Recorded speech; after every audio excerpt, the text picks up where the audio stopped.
요한복음 3장 27절에서 36절까지입니다. 세례 요한은 예수님을 만난 뒤로도 요단강가 살렘이라고 하는 곳에서 계속해서 세례를 베풀며 사람들을 예수님에게로 보내는 일을 하고 있습니다.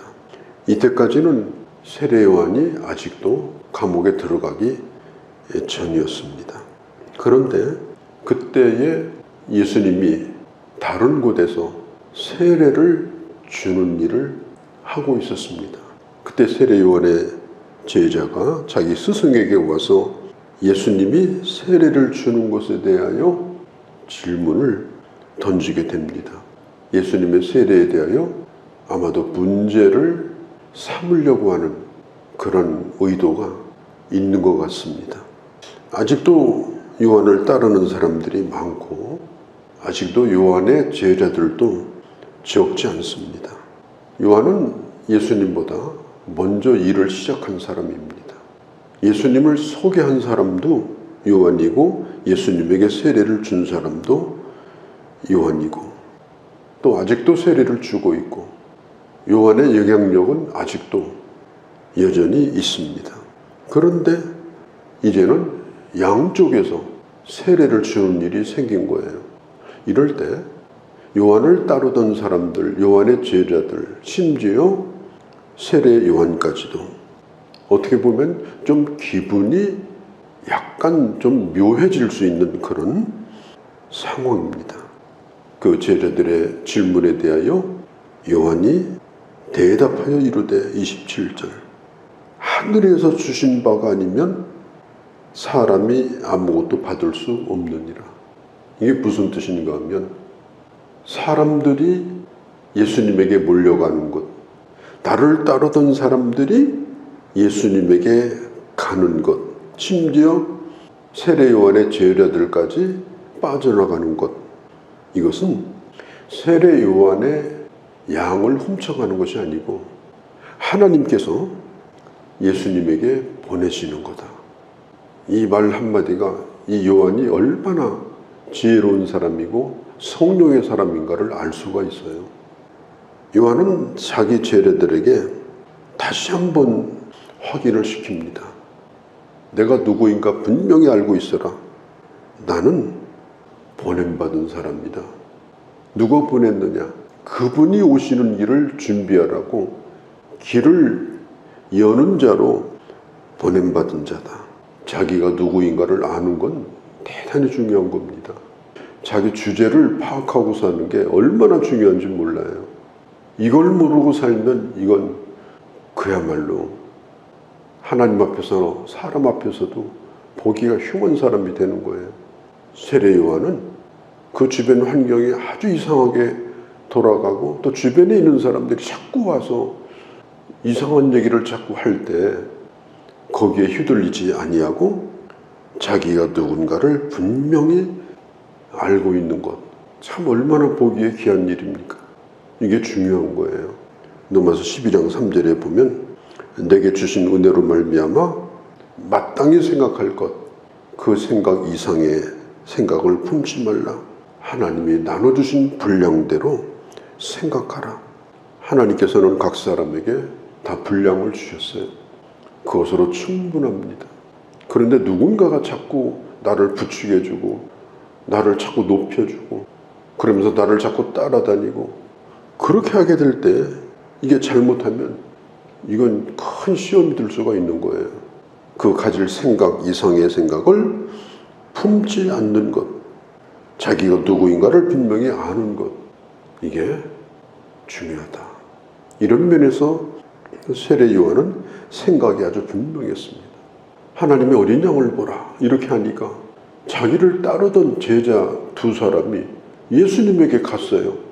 요즘으로 말하면 좀 의리도 없고 이렇게 보이는 거죠. 그 사람이 누구냐? 안드레와 요한입니다. 이 제자가 예수님에게 가는 것을 보면서 29절에 신부를 취하는 것은 신랑이다. 서서 신랑의 음성을 듣는 친구가 크게 기뻐하나니 나는 이런 기쁨으로 충만하다. 지금 신랑과 신부가 만나서 너무너무 좋아하는 거예요. 그런데 그 신랑의 친구, 이게 들러리예요. 그 들러리가 옆에서 너무너무 기쁜 거예요. 너무너무 보람을 느끼는 거예요. 그래서 나는 이런 기쁨에 충만하노라. 29절에 높은 차원의 기쁨입니다. 이건 내 기쁨이 아닌 거예요. 하늘의 기쁨입니다. 하나님의 일에 대한 기쁨입니다. 하나님의 영광에 대한 기쁨입니다. 영적인 세계 속에 있는 사람만이 누리는 아주 신령한 기쁨입니다. 세례 요한은 지금 그런 기쁨에 차고 넘치고 있는 겁니다. 이런 기쁨이 있기 때문에 사소한 인간관계라든지 그것이 내게 이익이 되냐 되지 않느냐 이런 것은 이미 뛰어넘은 사람이에요. 나는 보냄받은 사람이다. 사람들이 주님께로 가는 걸 보면 나는 너무나 기쁘다. 다 떠나가도 좋다. 나는 들러리에 불과하다. 요한에게는 질투심이나 시기심이 조금도 없었어요. 시기와 질투라는 것은 불과 같아서 그것을 품고 살면 언젠가 자기를 다 태우고 맙니다. 요한에게는 그런 게 없었어요. 그 내 위치를 안다는 것이 그래서 참 이게 중요하다. 그런 생각을 해보게 되어집니다. 나는 지금 이런 기쁨으로 지금 충만해 있다. 우리는 사람들을 주님께로 인도하는 중매쟁입니다. 자꾸 갈 수 있도록 도와주는 그 길을 열어주고 꽃가루도 뿌려주고 박수도 쳐주고 계속해서 예수님을 사랑할 수 있도록 예수님에게 갈 수 있도록 그 사람이 예수님을 예배할 수 있도록 그 사람이 기도할 수 있도록 그 사람이 주님께 헌신할 수 있도록 그렇게 해주는 역할이 우리 역할이에요. 우리가 하나님의 일을 한다고 하면서 자꾸 자기 사람을 만들어요. 자기 편을 만들어요. 그래서 자기보다 앞서서 예수님에게 가는 것도 싫어해요. 자기를 떠나서 다른 사람에게 붙는 것도 싫어해요. 그런 사람한테 걸려들면 예수님을 사랑할 수가 없는 거예요. 그야말로 큰일 난 겁니다. 신앙생활을 못하게 되는 거예요. 우리는 어떻게 하든지 사람들을 그리스도에게로 인도하는 들러리 역할을 잘 하면 됩니다. 내가 주인공이 아니라는 걸 잊으면 안 됩니다. 우리의 모든 사역은 예수 그리스도의 가장 아름다운 신부가 되도록 그렇게 최선을 다하는 것입니다.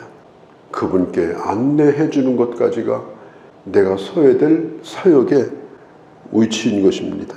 사도 바울도 고린도후서 11장에 보면 이런 말을 합니다. 내가 너희를 향해서 열심을 내는 이유가 뭐냐? 한 남편인 그리스도에게로 중매하려고 한다. 내가 어떤 사람에 대해서 열심을 내요. 잘해라. 좀 나 좀 보자. 그런데 그 열심이 무슨 열심이냐? 그 사람을 주님께 어떻게 하든지 마음을 쓰게 하려고, 주님께 기울어지게 하려고, 그래서 주님과 맺어지게 하려고 나는 그렇게 하고 있다. 우리가 주의 일을 할 때 정말 그 사람이 주님 사랑하는 길이 있다면 어떻게 하든지 주님에게 그 사람을 붙여줘야 돼요. 우리가 중매를 해봐서 알잖아요. 어떻게 하든지 좀 주님에게 붙을 수 있도록, 주님을 사랑할 수 있도록 최선을 다하잖아요. 우리가 하나님의 일할 때 그게 우리 목적입니다. 그 사람이 주님을 사랑할 수 있도록.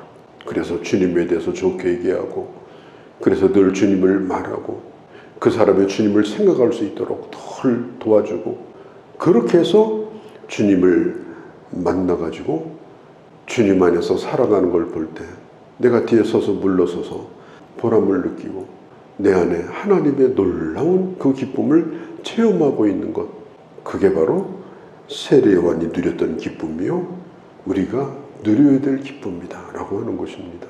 30절에 보면 세례 요한은 이렇게 말합니다. 그는 흥해야 되겠고 나는 망해야 될 것이다. 쇠한다는 말은 망한다는 말이에요. 나는 자꾸 줄어들어야 돼요. 내가 잘 되는 것이 꼭 주님이 잘 되는 것일까? 내가 금메달 따는 것이 꼭 주님이 영광 받는 일일까? 내 욕심일 수가 있습니다. 나중에는 주님과 거래합니다. 왜 주님 금메달 안 주십니까?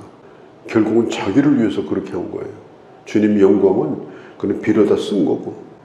그러니까 내가 잘 되든지 세례요한처럼 내가 쇠하든지 그저 주님의 영광, 사람들이 주님을 사랑하는 것, 그냥 그것만이 내 마음에 가득해서 누구를 보든지 사람들을 다 주님에게 몰아가는 이런 사역, 그 사역이 진정으로 행복한 사역입니다. 그 사역이 진정으로 보람 있는 사역입니다. 그걸 우리가 해야 됩니다. 31절에서 36절까지는 이게 세례 요한의 얘기인지 복음서를 기록하고 있는 사도 요한의 말인지가 분간이 잘 안 돼요.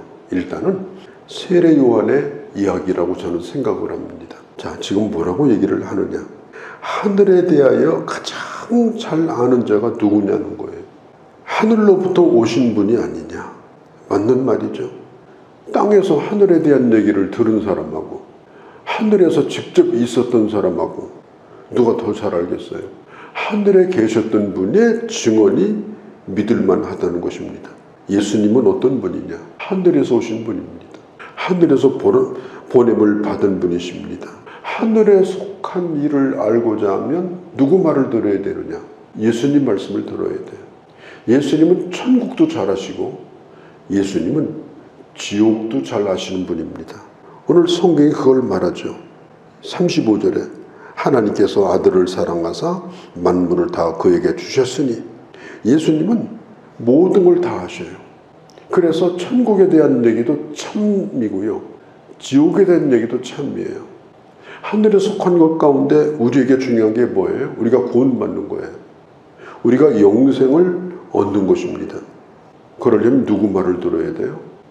오로지 예수님 말씀만 들어야 돼요. 어떻게 구원받는가? 어떻게 거듭나는가? 어떻게 영생을 얻는가? 예수님 말씀만이 참된 복음입니다.